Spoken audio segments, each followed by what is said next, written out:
হয়, আজি তামাৰহাটত আমি সদৌ অসম বাঙালী যুৱ ছাত্ৰ ফেডাৰেশ্যন, আক্ৰাছু, আমচুকে ধৰি বহুকেইটা দল সংগঠন একত্ৰিত হৈ আমি অবৈধ বেশবসাৰ বিষয়ত আমি আন্দোলন আৰম্ভ কৰিছোঁ। কাৰণ যোৱা বহু মাহৰ পৰা তামাৰহাটৰ ওপৰেদি BTADৰ চালান লৈ অবৈধভাৱে ডাম্পাৰৰে শিলবাৰী কঢ়িয়াই লৈ যোৱা হৈছে।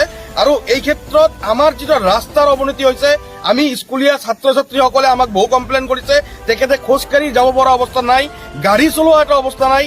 সেইকাৰণে আৰু অবৈধভাৱে এনেকা গৈ আপোনালোকে চাব, মই চালানখিনি চাইছো, তাত 20 CM লিখা আছে, ক'ৰবাত ডাম্পাৰত 34 CM 35 CM কৈ মাল লৈ আছে।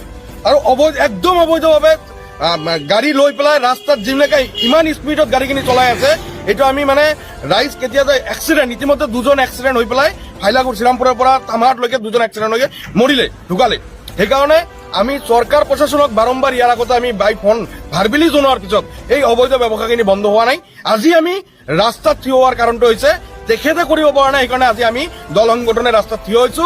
আৰু আজিৰ পৰা তামাৰহাট অঞ্চলত আমি কোনো অবৈধ ব্যৱসায় হ'ব নিদিওঁ আৰু প্ৰতিজ্ঞাবদ্ধ হৈছো। আমি 4-5টা সংগঠন আমি প্ৰতিজ্ঞাবদ্ধ হৈছো, আজিৰ পৰা কোনো অবৈধ ব্যৱসায় হ'ব নিদিওঁ। আৰু চৰকাৰ আৰু প্ৰশাসনক, যিখন চৰকাৰে বাৰম্বাৰ অসমত কৈ থাকে যে কোনো অবৈধ ব্যৱসায় কৰিব নিদিয়ে, প্ৰশাসন ইমান কঠোৰৰ পৰা কঠোৰ হৈছে, জেনেৰেল পাব্লিক ৰাস্তাত যাওঁতে যদি হেলমেট অবিহনে যাওঁতে যদি 1000 টকা ফাইন দিব লাগে, এই পদক্ষেপ আমি চৰকাৰৰ এই পদক্ষেপ আমি ধন্যবাদ দিছো, আমি হৰাই দিছো। কিন্তু আমাৰ অবৈধ ব্যৱসায়ত যদি প্ৰশাসনে জড়িত থাকে, প্ৰশাসনে আগত ষ্টেপ লোৱা হ'ব। আমি দল সংগঠনৰ ফালৰ পৰা এইটো অৱগত কৰাই দিছো। তামাৰহাটৰ ওপৰেদি গোলগঞ্জ অভিমুখে, বালাজন অভিমুখে কিছুমান অবৈধভাৱে শিল বালুৰ ট্ৰাক গৈ আছে। লগতে বিভিন্ন ক্ষেত্ৰত তীৰ, তাৰপিছত নদীৰে খনন কৰি শিল বালু কঢ়িয়াই লৈ যোৱা অবৈধভাৱে এইবোৰ ব্যৱস্থা তামাৰহাটত গৰ্জি আছে।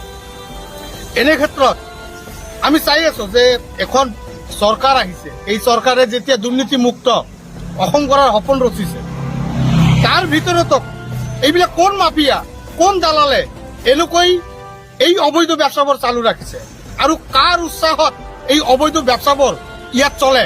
কাৰণ ইয়াত আমাৰ প্ৰশাসন আছে, প্ৰশাসন ভাল কাম কৰি আছে, কিন্তু এইবিলাক ক্ষেত্ৰত প্ৰশাসনৰ নজৰ কিয় নাযায়?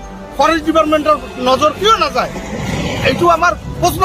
আমি জানিব বিচাৰো ফৰেষ্ট ডিপাৰ্টমেণ্টৰ পৰা। ইয়াত বহুতো কৰ্মী আছে, ফৰেষ্ট ডিপাৰ্টমেণ্টৰ কৰ্মচাৰী আছে, সিহঁতে বাটত থিয় হৈ কি কৰে? আমি বহুমে নিজ চকুৰে দেখিছো যে কিছুমান মানুহে পইচা উঠায়, পিছত গম পাওঁ যে প্ৰশাসনৰ লগত জড়িত। এইবিলাকতো বেয়া। আমাৰ যি আইন ব্যৱস্থা বৰ্তমান ডেভেলপ হৈ আছে, এই ব্যৱস্থাত কি এচাম মানুহৰ বাবে আমাৰ অসম চৰকাৰৰ লগতে প্ৰশাসন বিভাগ বদনাম হ'ব? এইটো আমি হ'ব নিদিওঁ। আজিৰ পৰা তামাৰহাটৰ ওপৰেদি শিল বালুৰ ট্ৰাক যাবই নোৱাৰে। আৰু নদীৰ মাজেদি যদি কোনো নৌকাৱালা, নাৱৰীয়া শিল বালু লৈ যায়, তাৰ কাগজ পাতি যদি নাথাকে, তেনেহ'লে আজিৰ পৰা সেই নৌকাক আমি ধৰিম, ধৰাৰ পিছত প্ৰশাসনৰ হস্তান্তৰ কৰিম। যদি ব্যৱস্থা নলয়, আমি লোকাল প্ৰশাসনৰ বিৰুদ্ধেও এনেকৈ ৰাস্তাত থিয় হৈ আন্দোলন কৰিবলগীয়া অৱস্থাত আহিম।